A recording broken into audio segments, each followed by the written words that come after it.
Programme کے اس حصے میں ہم گفتگو کریں گے، ہمیں جوائن کریں گے اخوت فاؤنڈیشن کے بانی ڈاکٹر امجد ثاقب صاحب سے.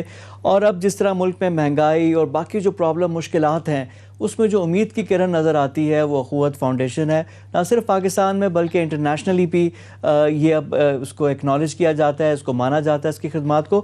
ہم پوچھیں گے ڈاکٹر صاحب سے کہ کیا مزید اقدامات ہیں اور ابھی جو اخوت فاؤنڈیشن کے پروجیکٹس ہیں ان کی کیا صورتحال ہے. ڈاکٹر صاحب السلام علیکم اینڈ ویلکم ٹو دا شو. جی وعلیکم السلام جناب، اللہ تعالیٰ آپ کو خوش رکھے. ڈاکٹر صاحب جو کام آپ لوگ کر رہے ہیں تو آپ لوگ اس میں مزید بہتری لائیں اور اس کو مزید آگے بڑھائیں. ہماری دعائیں آپ کے ساتھ ہیں. پہلا سوال میرا یہ ہے کہ اخوت فاؤنڈیشن جو بلا سود قرضے دے رہی ہے، آپ لوگوں کا ٹریک ریکارڈ ماشاءاللہ بہت زبردست. مجھے یاد ہے پہلے ہم لوگ گرامین بینک کی بات کرتے تھے، اب پوری دنیا ایکنالج کر رہی ہے کہ دنیا کا سب سے بڑا جو چھوٹے قرضے دینے والا جو مائکرو فائنانس کا ادارہ ہے وہ اخوت فاؤنڈیشن ہو گیا. اس سلسلے میں کیا کیا چیلنجز ہیں اور how do you make it کہ 99.9% یہ کیسے ہوتا ہے؟ جی الحمدللہ کہ آپ نے اخوت کو اس قابل سمجھا کہ اس کا تذکرہ اس طرح اتنے اچھے الفاظ میں کر سکیں. تو بلا شبہ دنیا میں قرض حسن کا سب سے بڑا پروگرام ہے. 140 ارب سے زائد کی رقم ہم تقریباً 43 لاکھ قرضوں کی صورت میں پاکستان بھر میں پیش کر چکے ہیں. تو اس کی کامیابی کیا؟ دیکھیں، اس کی ہر چیز کی کامیابی کے پس منظر میں وہ فلسفہ ہوتا ہے جہاں سے وہ کام آغاز کرتا ہے. تو اس کا فلسفہ مواخات مدینہ ہے، جو اللہ کے رسول صلی اللہ علیہ وآلہ وسلم نے بتایا کہ ایک محروم شخص کو اگر ہم ایک اہل ثروت یا ایک باوسیلہ شخص اپنا لے تو یہ راستہ ہے کسی بھی خوبصورت معاشرے کی تشکیل کا. اس کی عملی مثال بھی مواخات مدینہ کی صورت میں ہمارے سامنے آئی. تو ہم نے کچھ نہیں کیا، ہم نے تو اس درخشاں روایت کو دہرانے کی کوشش کی. ایک یہ اس کی کامیابی کی بنیاد ہے. دوسرا پھر اس میں سود نہیں ہے، اور اللہ تعالیٰ فرماتے ہیں کہ میں سود کو گھٹاتا ہوں، صدقے کو بڑھاتا ہوں. تو جو بھی کام سود کے بغیر ہوگا اور صدقے کی نیت سے ہوگا اور اخلاص کے ساتھ ہوگا، اس کی کامیابی پہ کون شبہ کر سکتا ہے. تو یہ کچھ عناصر ہیں.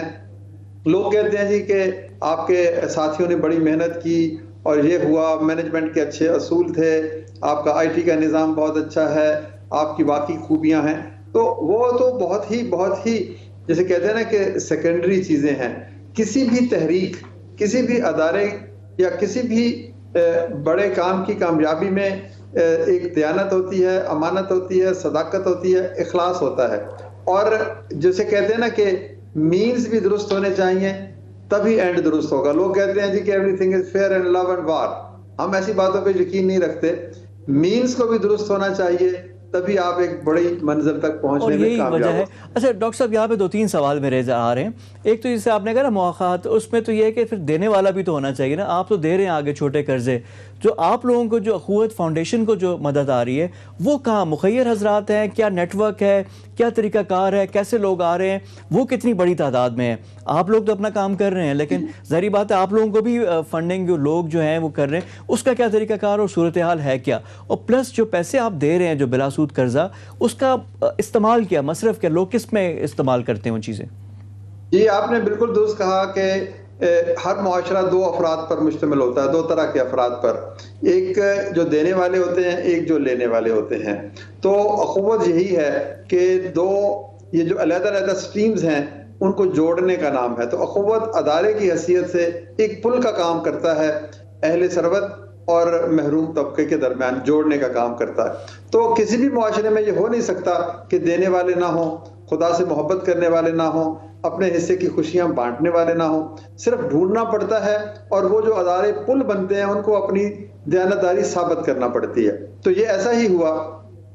آپ جیسے دوست بہت سارے دینے والے، اللہ کی راہ میں قربانی دینے والے، وہ ہمارے ساتھ ملے، انہوں نے اپنے حصے کی کچھ رقم ہمیں فراہم کی اور ہم نے وہ رقم آگے لوگوں کو قرض حسن کی صورت میں دی. اب اگلا سوال یہ ہے کہ وہ رقم کیسے استعمال ہوئی. دیکھیں 150 سے زیادہ چھوٹے چھوٹے کاروبار ہیں جو ہم نے آئیڈینٹیفائی کر رکھے ہیں، ان میں وہ لوگ انویسٹ کرتے ہیں. آپ کیا ٹریننگ بھی دیتے ہیں ان کو، لوگوں کو کوئی اگر اس کو اسکل سیٹ ڈیولپ ہوتا ہے وہ بھی آپ لوگ کی ذمہ داری ہے؟ نہیں فواد، اس میں خوش قسمتی یہ ہے کہ لاکھوں لوگ ایسے موجود ہیں جو آلریڈی ٹرینڈ ہیں، اسکلڈ ہیں، ان کے اندر صلاحیتوں کا ایک بحر بے کراں ہے. آپ نے صرف ان کو سرمایہ فراہم کرنا ہے. بنیادی چیز سرمایہ ہے. لوگوں میں نہ تو صداقت کی کمی ہے، نہ محنت کی کمی ہے، نہ صلاحیتوں کی کمی ہے۔ ڈاکٹر صاحب وہ تو 99.9% سے آگے ہیں، لیکن کاروبار میں کوئی ناکامی بھی ہوتی ہے، پھر بھی آپ کی شرح 99.9% کیسے ہے؟ یہ سمجھ نہیں آ رہی۔ دیکھیں یہ آپ بغیر سود کے دیانت اور امانت سے کوئی کام شروع تو کریں، دیکھیں پھر اللہ تعالیٰ کی جو رحمتیں ہیں آپ کے ہم رکاب ہو جاتی ہیں۔ وہ ایک بڑا مشہور مصنف پائلو کوئلو تھا، اس نے الکیمسٹ کتاب لکھی، اس نے یہ کہا تھا کہ اگر آپ کوئی نیک نیتی سے اور شدت شوق سے کام شروع کریں تو کائنات کی تمام طاقتیں آپ کے ہم رکاب ہو جاتی ہیں۔ تو وہ جو اقبال نے فرمایا کہ قدم اٹھا یہ مقام آسمان سے دور نہیں، تو یہ دیانت امانت اور یہ رائٹ مینز کی کہانی ہے۔ اور لوگ پھر جب ہم ان سے مواخات کرتے ہیں تو پھر وہ بھی کہتے ہیں کہ ہم نے بھی دیانت سے کام لینا ہے اور قرضے کو واپس ضرور کرنا ہے۔ اچھا ڈاکٹر صاحب یہ تو ہم نے دیکھ لیا نا قرض ہنسنا، لیکن اس کے ساتھ ساتھ اب مجھے پتہ چلا کہ اخوت یونیورسٹی، اخوت کالجز، تو یہ کیا ایجوکیشن سیکٹر، تعلیمی سیکٹر میں بھی ڈائیورسیفائی کر رہے ہیں؟ اس کے پیچھے کیا سوچ ہے؟ سر اس کے پیچھے سوچ یہ ہے کہ ہم نے کہا کہ اگر قرضہ بغیر سود کے ہے تو تعلیم بغیر فیس کی ہونی چاہیے۔ اس ماں کا بچہ کب پڑھے گا جس کے پاس بیچنے کو زیور نہیں ہے؟ جو بچے صلاحیت رکھتے ہیں اور وسائل رکھتے ہیں وہ تو ضرور فیس ادا کریں، ہمارے پرائیویٹ سیکٹر میں اور پبلک سیکٹر میں وہ فیس ادا کر کے پڑھیں۔ لیکن جو فیس نہیں دے سکتے ان کو ہم یہ کہتے ہیں کہ ایک اور طرح کا قرض حسن لے لو، آج تم پڑھ لو، تعلیم حاصل کرو، 10 سال کے بعد فیس دے دینا۔ یعنی ایک لانگ ٹرم قرض حسن ہے، بھیک یہاں پر بھی نہیں ہے، خیرات یہاں پر بھی نہیں ہے، مفت یہاں پر بھی نہیں ہے۔ یہ ایک ذمہ داری کا احساس ہم ٹرانسفر کر رہے ہیں کہ آؤ آج ہم تمہیں اپنا بناتے ہیں، تم علم حاصل کرو اور پھر جب زندگی میں کسی بڑے مقام پر پہنچ جاؤ تو واپس کر دینا، کسی اور کے گھر میں روشنی چلی جائے گی۔ تو یہ ہماری وہ بنیاد ہے اور یہ جو دیے سے دیا جلتا رہے۔ اچھا پرائم منسٹر بڑا ذکر کر رہے تھے اخوت فاؤنڈیشن کا کہ جی جو بالکل نادار طبقہ ہے، محروم طبقہ ہے، ان کے لیے اخوت بھی گھر بھی بنا رہے ہیں، اس میں کیا اپڈیٹ ہے؟ کب تک وہ مل جائیں گے اور تعداد کتنی ہے؟ غالباً 8,000 سے اوپر کا کچھ ذکر کر رہے تھے پرائم منسٹر۔ جی فواد صاحب جو ہم حکومت پاکستان کے مشکور ہیں، وزیر اعظم کے مشکور ہیں کہ انہوں نے اخوت کی اس کام کو سراہا اور پھر انہوں نے کہا کہ ہم حکومت کے ساتھ مل کر 5 ارب کی ایک رقم فراہم کی گئی۔ ہم اس رقم کے ذریعے سے گھر نہیں بناتے بلکہ ہم انٹرمیڈیشن کرتے ہیں، ہم مستحق لوگوں کو ڈھونڈ کر قرض کی صورت میں وہ رقم ان تک فراہم کر دیتے ہیں۔ ابھی تک ہم تقریباً 8,700 فنانسنگ کر چکے ہیں اور ان میں سے تقریباً 70% لوگوں نے اپنے گھر بھی بنا لیے۔ یعنی آپ کے دیے ہوئے پیسوں سے جو آپ نے دیے انہوں نے گھر اپنے خود بنائے ہیں، خود بناتے ہیں، خود محنت کرتے ہیں، خود پیسے جوڑتے ہیں۔ اس سے درمیان میں سے جو کنٹریکٹر ہے اس کا پروفٹ نکل جاتا ہے اور ہماری ذمہ داری صرف اس کو ڈھونڈنا، اس کو پیسہ دینا، اس کو نقشہ بنا کے دینا، اس کی عمارت کی گھر کی نگرانی کرنا، اس کو ٹیکنیکل سپورٹ دینا۔ پیسے کا استعمال وہ خود کرتا ہے، ہم اس کے پیسے کو ہاتھ نہیں لگاتے۔ تو یہ گھر اتنی تیزی سے بنے ہیں پچھلے 7-8 مہینوں میں یہ گھر، اور وزیر اعظم نے اور حکومت پاکستان نے اس کو سراہا اور پھر اس رقم کو دوگنا کر دیا کہ اب ہم اس کو اور زیادہ بڑھا رہے ہیں۔ تو یہ میں سمجھتا ہوں کہ جو حکومت کے تعاون سے یہ کام ہوا ہے۔ قرض حسن کے کام میں بھی لوگ بھی تعاون کرتے ہیں اور حکومتوں کے ساتھ بھی ہمارے معاہدے ہوئے ہیں۔ پچھلے دنوں کے پی گورنمنٹ سے ہمارا معاہدہ ہوا، تقریباً ہر صوبائی حکومت کے ساتھ مل کر ہم قرض حسن کا پروگرام چلا رہے ہیں۔ تو اسی کی کامیابی تقریباً جو ہے نا وہی اس کی بنیاد بنی کہ ہم نے کہا کہ اب گھروں کے لیے بھی تعمیر کا کام شروع کیا جائے۔ جی ہمارا پلانز جو ہیں اللہ تعالیٰ کی مدد شامل حال رہی تو انشاءاللہ ہم 10 لاکھ گھروں کی تعمیر میں مدد کرنا چاہتے ہیں، حکومت کے ساتھ مل کے، پرائیویٹ سیکٹر کے ساتھ مل کے، بینکس کے ساتھ مل کے 10 لاکھ گھر غریب لوگوں کے جو 5 مرلہ سے نیچے کے ہیں وہ بنوانا چاہتے ہیں۔